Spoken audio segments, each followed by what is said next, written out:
J'aurais jamais cru qu'un jour je serais là, être Masmil le Rav, Adam Gadol, Anak Be'anaki. J'ai été choisi parmi les élèves pour représenter un peu ceux qui étaient proches de lui, qui l'ont connu de proche,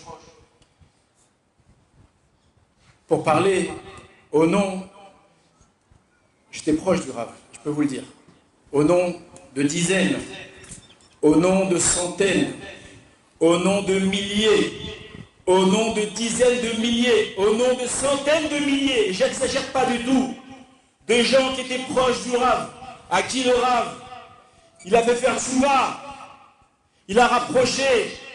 Combien aujourd'hui de Bnei Torah? Ici je vois des anciens de la Yeshiva. Combien de Bnei Torah le Rav il a fait? Combien de gens il a rapproché à la Torah? Combien de couples il a réussi à ressouder? Combien dans sa vie, comme on est ici, il a fait dans son courte vie, ce qu'on ne fait pas en 300 ans. C'est un monsieur qui avait un très très grand talent, comme vous l'avez tous vu, qui avait un grand charisme et qui a utilisé ce cadeau qu'Akadosh Baruch Hu il lui a fait, ce Koach Hadibour.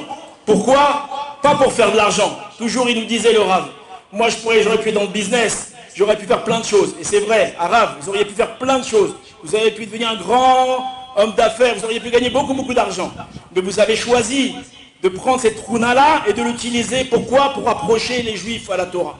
Et pendant des dizaines d'années, il va faire des séminaires et il va rapprocher des gens à la Torah. Et c'est impressionnant de voir les fruits. Les fruits, moi-même, le premier, je suis un fruit du séminaire, où j'étais au séminaire la première fois. Et là, il y avait un ancien parcours de la Yeshiva, il m'a attrapé, il m'a dit, toi, tu dois aller à la Yeshiva, viens. Il m'a attrapé, il m'a mis devant le Rav. Et il a dit, Rav, dites-lui de venir à la Yeshiva. Et le Rav, il m'a dit simplement, ah, Eliaou, tu dois venir à la Yeshiva, kol hakavod. Il m'a pris, m'embrasser. Voilà, je suis venu pour un mois et je suis resté 30 ans, 35 ans à la Yeshiva. En temps, le Rav, il avait un koach incroyable, un talent incroyable, et il l'a utilisé pour faire tchouva à des gens. Maintenant, cette période de séminaire, à un moment, elle a pas pu continuer. Pourquoi? Ça coûtait trop cher à faire, c'était trop compliqué à faire. Alors, Akadosh Baruch Hu, il lui a fait un cadeau. Alors, c'est vrai que cet appareil-là, Internet, il a amené beaucoup de touma dans le monde. Mais, Baruch Hashem, le Rav, il a réussi à prendre cet outil-là et en faire un truc incroyable. Je voudrais juste le raconter, parce qu'il y a ici un élément incroyable. Comment le site Internet a été créé. Alors, il y a environ 21 ans, 22 ans, il y a Binyamin Ben-Amou qui avait créé un site pour le Rav. D'accord, leava.fr. Au début, il y avait simplement quelques articles, par-ci, par-là. Il y avait quelques cours audio. Et un jour, Binyamin Ben-Amou, il m'a dit, écoute, maintenant, il y a la possibilité de mettre des vidéos. Essaye d'enregistrer le Rav et mets des vidéos. Je dis, mais comment on fait? Il faut une caméra. On n'a pas de caméra. Yeshiva est très pauvre, il n'y a rien du tout ici. Et là, il y a un élève qui est arrivé, ben, mâche les scroutos. On ne peut pas imaginer ce monsieur, ce juif, comment scrouti là, Moshe El Maliar, il s'appelle sûrement ici. Il est venu à nouveau à la Yeshiva. Je dis, dis-moi, t'as pas une caméra toi? Il m'a dit, oui, j'ai une caméra. Où elle est? Elle est dans la voiture. Tu la prêtes, j'enregistre le Rav. On a pris la caméra, on a mis une caisse, on a mis la caméra dessus. Ah, Rav, on va vous enregistrer. On l'a enregistré. Et on l'a posté sur Internet. Le lendemain, on a encore enregistré un cours. Et le surlendemain, et le surlendemain. Après quelques semaines, quelques jours, j'ai demandé à Binyamin Ben-Amou, je dis alors, il y a des gens qui ont regardé? Il m'a dit oui. Il y a 240 personnes qui ont regardé. Je dis quoi, 240 vues? Je suis parti voir le Rav, je dis quoi d'arabe? Vous savez combien de gens ils ont vu la vidéo? Il m'a dit combien? Je lui dis 240 personnes. Et là, il a été choqué. Il dit 240 personnes, ils ont vu la vidéo? C'est incroyable, il faut continuer. Oui, il faut continuer. Et on a continué pendant une semaine. J'ai demandé à Binyamin, combien il y a eu cette semaine? Cette semaine, il y a eu 1000 vues. Je lui ai dit au Rav, vous savez combien de vues? Il y a eu 1000 vues. 1000 vues. Et là, il était comme un fou. La semaine d'après, Binyamin, combien de vues il y a eu? Il y a eu 4000 vues. Rav, 4000 vues. Ça va plus vite que la bourse. Et là, le Rav, il a mis le paquet. On a acheté même pas un ordinateur, on a récupéré un ordinateur. Et là, le Rav, il a commencé sa période. Et au fur et à mesure, on voyait les statistiques qui montaient. Et c'était des milliers, des dizaines de milliers de vues. À un moment, on arrivait, je ne sais plus, au bout d'un an, 2 ans, il y avait presque 1 million, 2 millions de vues.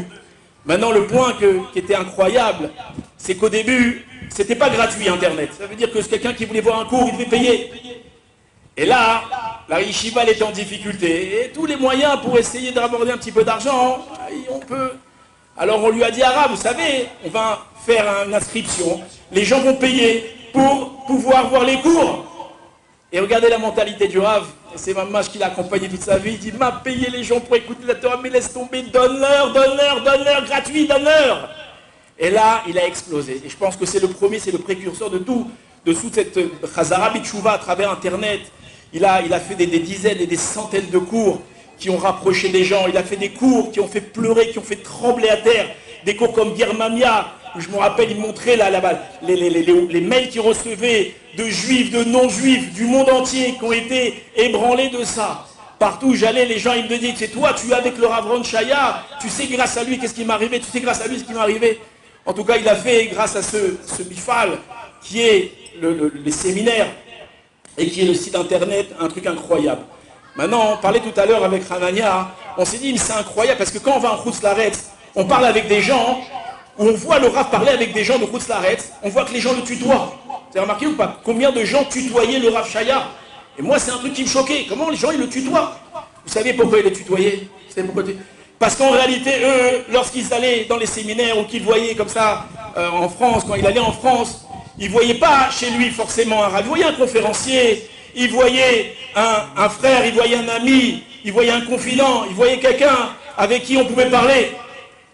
Mais quand nous, on venait à la yeshiva, et quand on est venu à la yeshiva, alors on a vu autre chose. Et comme on a répété ici en hébreu, on n'a pas vu simplement un conférencier, quelqu'un qui parlait bien. On a vu un Rav, Sadik, Yachar.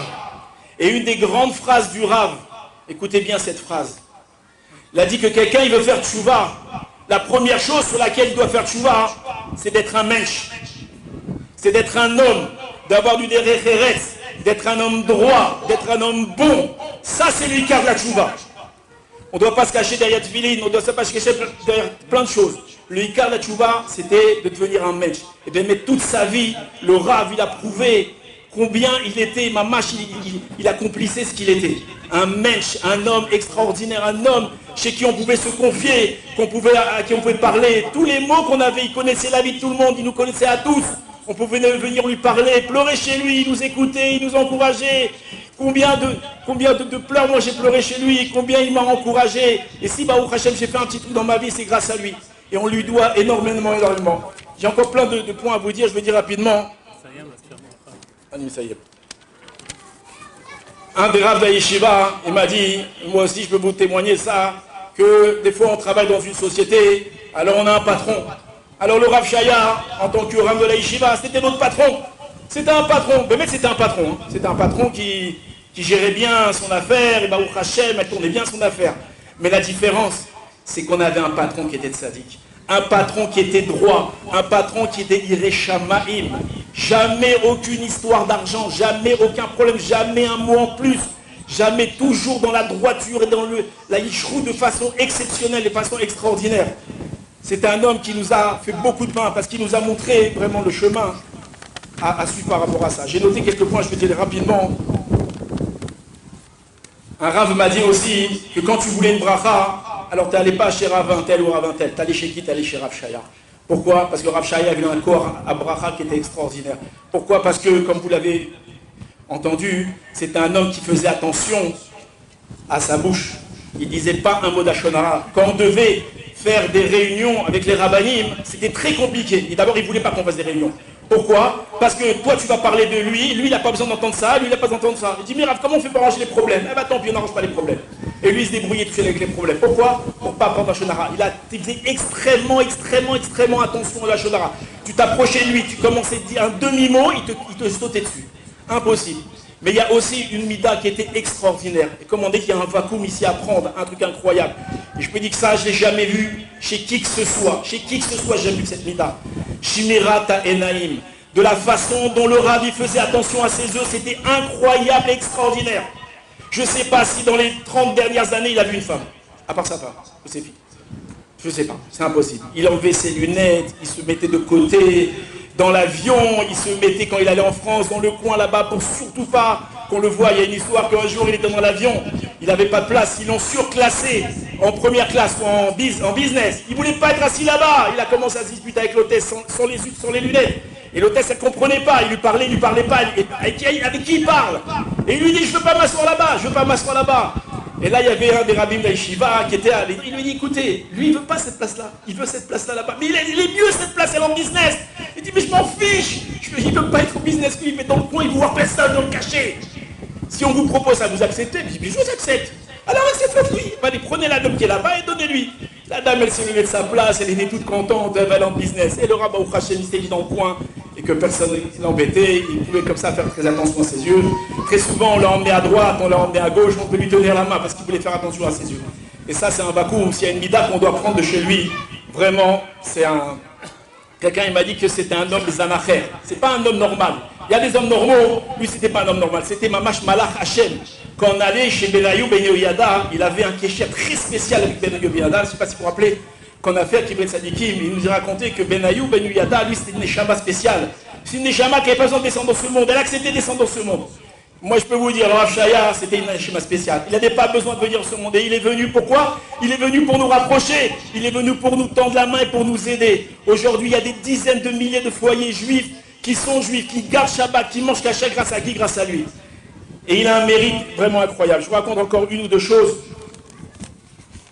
Et c'est ça que quand je lisais le matin, on lit, après le Diboud, on remercie Akadosh Baruch Hu, Modéani, chez Samtachet Kim Yoshve Bet Midrash. Et aujourd'hui, je peux dire que des milliers de personnes, ils peuvent dire au Rav Shaya, Modéani Gvodarav, Modéani chez Samtachet Kim Yoshve Bet Midrash, que tu es venu en France nous chercher et nous emmener au Beth Midrash, de nous faire goûter la Torah. À nous, il y a beaucoup de gens. Si tu n'étais pas là, qu'est-ce qu'on serait devenu? On serait devenu des ploucs. On serait devenu des riens de Dieu. Et toi, tu es venu dans la poubelle nous chercher et tu nous as rendu des Torah. Combien on doit le remercier à ça? Combien de juifs dans le monde, combien de goïs dans le monde, ils doivent le remercier grâce à ça. Ils ont aussi changé leur derrière. Combien de mails ils recevaient du monde entier? On n'a pas idée. Moi, je rentrais, des fois, je le voyais comme ça, écrasé. Qu'est-ce qu'il y a? Un problème de Shlom Bayit par-ci, un problème de Shlom Bayit par-là, une question à droite, une question à gauche, sans arrêt. Et toute sa vie, c'était que les Shem Shabaim. Jamais il a pris d'argent, jamais pour lui, aucun Tova. Un rav, il m'a dit, c'est un monsieur qui avait un grand charisme. Il aurait pu utiliser ce charisme-là pour les Tovatos. Jamais il a utilisé sa force, son charisme, pour ses Tovatos. Jamais. Et il aurait pu en faire des choses, et il aurait pu en avoir des choses. Et il a renoncé à tout, uniquement pourquoi? Et ça, c'était le grand amour de sa vie, pour Akadosh Baruch Hu, pour approcher les Juifs à la Torah. Ça, c'était son seul essai. La grande phrase qu'il avait peur. Il dit, la seule chose que j'ai peur, c'est qu'après 120 ans, il n'a pas été jusqu'à 120 ans, mais après, il a fait plus que 120 ans.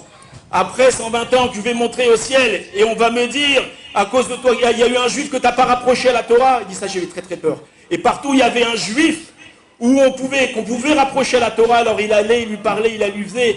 Il n'y avait aucun problème de lui dire, Arabe, il y a ce juif-là, il faut lui téléphoner. Qu'est-ce qu'on dit en général? Que lui, il m'appelle. Il dit, c'est quoi le numéro? Il prenait le téléphone, il appelait. Il n'avait aucun problème avec ça, de parler à tout le monde.